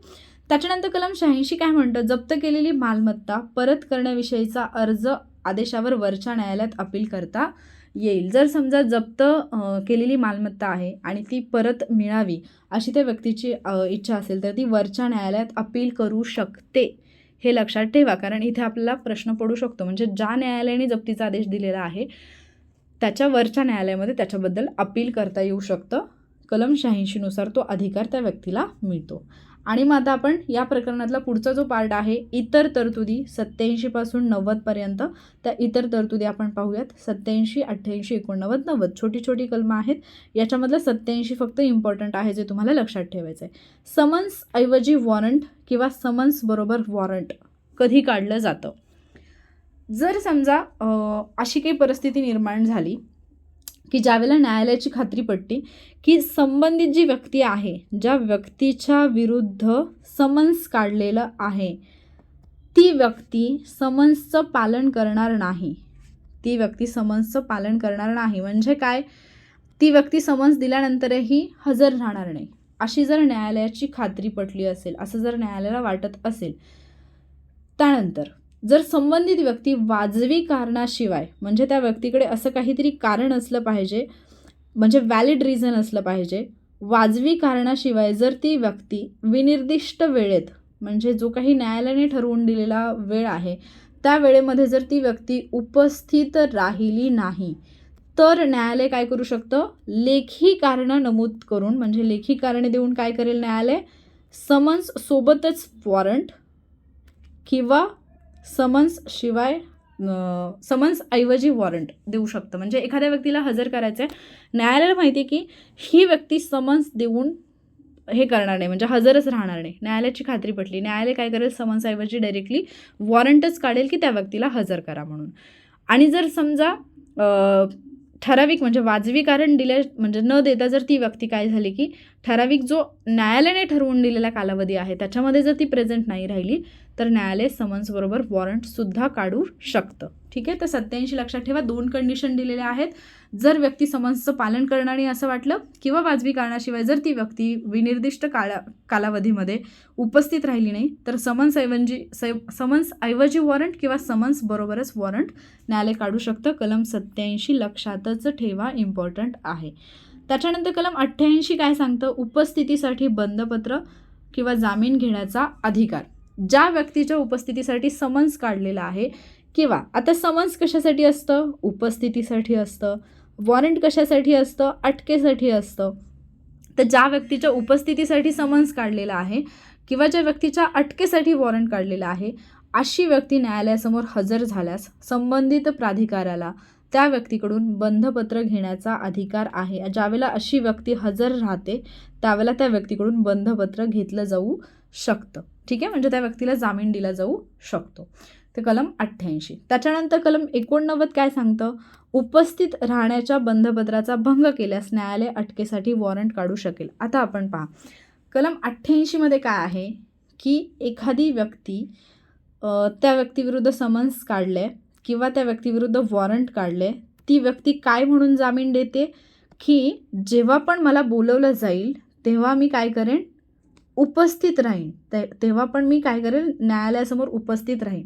अशा प्रकारचं बंधपत्र त्या व्यक्तीने दिलेलं आहे. किंवा तो जो कोण अधिकारी आहे, जी व्यक्ती आहे ती न्यायालयासमोर हजर राहण्याबद्दलचं काय करते? त्या संबंधित अधिकाऱ्याला, ज्याच्या नावे ते वॉरंट वगैरे बजावलेलं आहे, त्याला ती बंधपत्र देते की मी सांगितलेल्या वेळेला, सांगितलेल्या तारखेला मी उपस्थित राहीन. म्हणजे त्याने एक हमीपत्र दिलं की मी या दिवशी हजर राहीन. पण जर समजा आता हे बंधपत्र दिल्यानंतरही ती व्यक्ती जर हजर नाही राहिली, म्हणजेच त्या व्यक्तीने बंधपत्राचा भंग केला, त्या व्यक्तीने अगोदर बंधपत्र दिलं, हमीपत्र दिलं किंवा जामीन दिलं की मी उपस्थित राहीन, पण तिने त्याचं जर हे केलं, भंग केला, ती जर उपस्थित नाही राहिली, तर मात्र न्यायालय त्या व्यक्तीच्या अटकेसाठी वॉरंट काढू शकतं. म्हणजे केवळ त्या व्यक्तीने उपस्थित राहणं गरजेचं आहे, तर त्या संदर्भातलं हमीपत्र घेतलं जाईल आणि जर हमीपत्राचा भंग केला तर 89 नुसार वॉरंट काढलं जाऊ शकेल. आणि कलम 90 सांगतं की समन्स असेल किंवा वॉरंट असेल, त्याची ज्यावेळेला बजावणी करायची आहे किंवा ज्यावेळेला समन्स किंवा वॉरंट काढायचं आहे त्यावेळेला सर्व कायदेशीर तरतुदींचं पालन केलं पाहिजे. कायद्याने जे काही हे केलेलं आहे, म्हणजे नेमून दिलेले काही नियम आहेत किंवा घातलेली काही बंधनं आहेत, ज्या काही तरतुदी आहेत त्यांचं पालन केलं पाहिजे ज्यावेळेला समन्स किंवा वॉरंट काढलं जाते त्यावेळेला. ठीक आहे. हे सांगतं कलम 90. तर आपण प्रकरण 6 अभ्यासलेलं आहे. प्रकरण 6 मध्ये आपण कुठल्या कुठल्या गोष्टी अभ्यासलेल्या आहेत? तर पहिल्यांदा तुम्ही 61 ते 69मध्ये समन्सबद्दलची माहिती अभ्यासली. सलग तो एक जो चार्ट बुकमध्ये दिला आहे, मी लेक्चरमध्ये पण दिला आहे, तर त्या स्लाईडचा स्क्रीनशॉट हवा तर काढून ठेवा आणि तो रिवाईज करा. त्याच्यानंतर तुम्ही 70पासून 81पर्यंत वॉरंट संदर्भातल्या ज्या तरतुदी आहेत त्या पाहिलेल्या आहेत, 70 ते 81. त्याच्यानंतर तुम्ही 82पासून ते 86पर्यंत जप्तीने डिरेक्टली म्हणजे जाहीरनामा आणि जप्ती म्हणजे जाहीरनामा किंवा उद्घोषणा आणि जप्ती या संदर्भातल्या तरतुदी पाहिल्या. आणि 87 ते 90मध्ये तुम्ही काय पाहिलं, इतर गोष्टींबद्दलच्या तरतुदी पाहिलेल्या आहेत. तर इझी आहे प्रकरण. काही बेसिक गोष्टी ज्या तुम्हाला समजायला पाहिजे होत्या त्या सांगितल्या. जास्त पाठांतर करत बसू नका, कन्सेप्ट समजून घ्या, प्रश्नांची उत्तरं तुम्हाला आपोआप येतील. आता नेहमी जसं करता तसंच या लेक्चरनंतर सुद्धा तुम्हाला काय करायचं आहे, जे आयोगाचे यापूर्वी विचारलेले प्रश्न आहेत प्रकरण 6वरती, ते जे प्रश्न आहेत ते तुम्हाला सॉल्व करायचे आहेत आणि पाहायचे की तुम्हाला या लेक्चरमध्ये पाहिलेलं म्हणजे जे काही तुम्ही शिकलात ते काय काय तुम्हाला आठवत आहे. ठीक आहे. त्याच्यानंतर पुढचं जे प्रकरण आहे वस्तू व दस्तऐवज हजर करणं ते आपण पाहणार आहोत. सोपं आहे. प्रकरण 6मध्ये व्यक्तीला हजर करण्यासंदर्भातली आदेशिका आपण पाहिली आणि आता प्रकरण 7मध्ये काय पाहणार आहोत आपण, वस्तू व दस्तऐवज हजर करणे. वस्तू व दस्तऐवज हजर करणे. ठीक आहे. म्हणजे प्रकरणं जरी तुम्ही पाहिली तर 5मध्ये काय आहे, व्यक्तींना अटक करायची आहे. 6मध्ये काय आहे, व्यक्तींनी हजर राहावं म्हणून आदेशिका आहे. आणि 7मध्ये काय आहे, वस्तू व दस्तऐवज. ठीक आहे. मी खूप घाण लिहिते बट इट्स ओके. ठीक आहे. अशा पद्धतीने तर तुम्हाला हे लेक्चर समजलं असेल अशी आशा आहे. प्रश्न सोडवा, ॲटोमॅटिकली तुम्हाला गोष्टी क्लिअर होत जातात. प्रश्न सोडवताना तरीही कुठे डाऊट आला की अरे मला हे नाही समजलं, तर परत एकदा लेक्चरमध्ये या आणि लेक्चर पहा, क्लिअर होऊन जातील गोष्टी. ठीक आहे. पुढच्या लेक्चरमध्ये आपण प्रकरण 7 पाहूयात. जर तुम्हाला हे प्रकरण समजलं असेल तर लेक्चरला लाईक करा. थँक्यू.